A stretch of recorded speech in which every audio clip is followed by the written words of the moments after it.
tak pernah terlepas dari pembunuhan.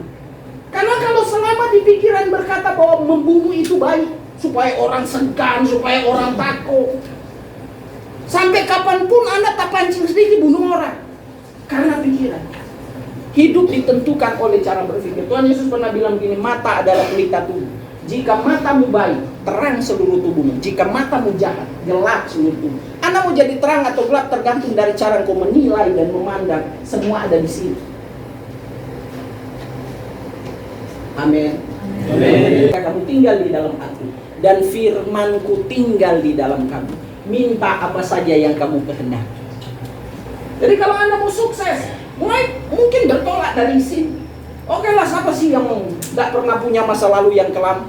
Saya aja punya banyak masa lalu yang kelam. Kalau mau pikir-pikir malu sendiri gitu kan. Yo, kita semua punya masa lalu yang kelam. Yesus Kristus datang untuk menyelamatkan orang berdosa. Kita nggak bisa ubah masa lalu, tapi kita bisa ubah masa depan kita. Mulai dari hari ini. Nah, kalau Anda ingin berubah masa, jalani aja hukuman. Karena kita yang berbuat, kita bertanggung jawab. Tapi Alkitab tuh bilang Tuhan yang melukai, Tuhan yang membeban.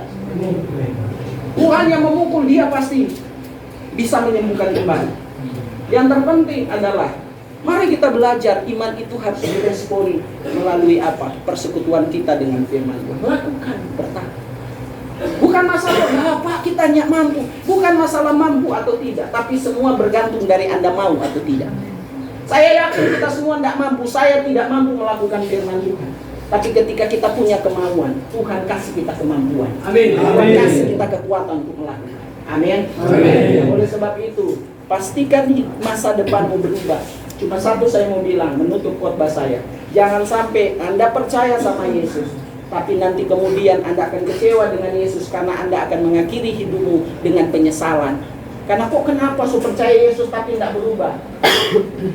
Saya mau bilang Tuhan memang menentukan segala sesuatu, tapi Tuhan menentukan berdasarkan apa yang kita lakukan. Firman Tuhan, jangan sesat, Allah tidak biarkan dirinya dipermainkan. Sebab apa yang ditabur orang, itu yang dia tuai. Maka ayat 13-14 dia bilang Tuhan akan mengangkat engkau menjadi kepala, bukan ekor, naik dan bukan turun, jika engkau mendengar suara Tuhan Allahmu dan melakukan.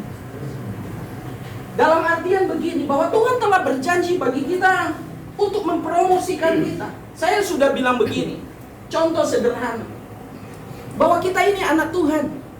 Saya kasih pandangan simple aja. Kalau Anda lihat pengemis di jalan, habis Anda kasih uang, ini contoh aja. Dia bilang begini, bro, saya ini anak gubernur. Apa pikiranmu tentang orang ini? Pengemis loh, Anda lihat pengemis, Anda kasih 5.000 atau 10.000, tiba-tiba dia bilang, bro, saya ini anak gubernur. Pertanyaan saya, pantaskah anak gubernur jadi pengemis? Hah? Anda kan akan tanya, loh, kok bisa anak gubernur jadi pengemis? Ada banyak orang. Lalu saya mau tanya di sini, siapa yang anak Tuhan? Kasih semua angkat tangan. Karena selain anak Tuhan, anak setan. Gitu kan? Coba Anda lihat. Anda anak Tuhan, anak raja, tapi ada di penjara. Ini bukan untuk menghakimi, tapi setidaknya membuat Anda sadar. Anda seharusnya di atas, bukan di bawah. Bukan di sini. Saya melayani di lapas Tewaan dari 2009. 2017 Tuhan tak kasih tempat kami sekarang domisili di lapas. Ada teman di lapas bilang begini, kesaksian gitu. Puji Tuhan, saya ada di lapas karena rencana dan kehendak Tuhan. Saya diam-diam saja. Nah, ketika saya berdiri di altar pas menyampaikan firman Tuhan, saya bilang saya patut koreksi dulu sedikit aja, bahwa Anda ada di sini bukan karena rencana dan kehendak Tuhan. Karena kehendak Tuhan bukan kecelakaan. Kecuali Anda ada di penjara karena memberitakan Injil, itu kehendak Tuhan.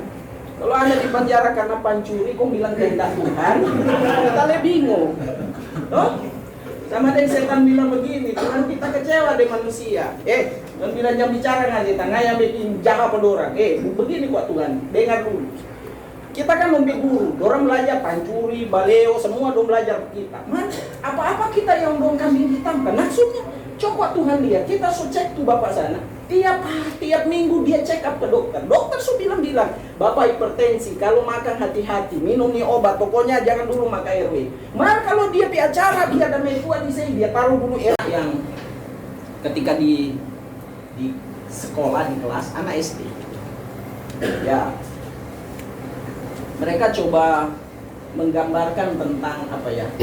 Tentang bahwa mereka memahami tentang Tuhan itu dari orang tua mereka. Guru tanya begini, Andi ini anak pengusaha.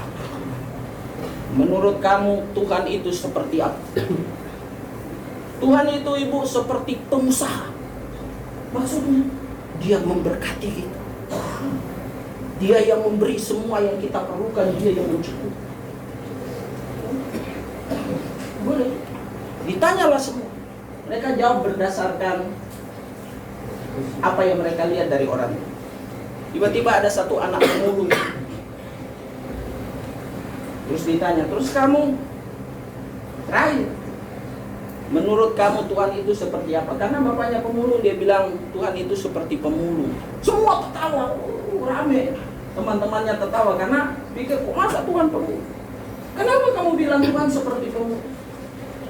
Dia bilang begini, karena Tuhan itu suka sama seperti seorang pemulung, suka ambil barang bekas, tetapi dibersihkan, dijadikan sesuatu untuk memiliki nilai lagi. Sama seperti kita. Saya tidak punya mimpi untuk menjadi seorang hamba Tuhan. Yang orang-orang Air Tembaga pasti tahu. Ya, bagaimana hidup saya dulu. Hancur. Tidak punya mimpi jadi pendeta. Saya cuma punya pemikiran dulu jadi pendeta itu miskin. Ngapain jadi pendeta? Jadi kapten kapal mantap. Primadona waktu itu. Tapi puji Tuhan berjalan waktu. Sampai tahun 2002 saya mengambil keputusan ikut Tuhan. Tapi transisi 2000 sampai 2002 itu ya Pak bilang hidup kadang di atas kadang di PC.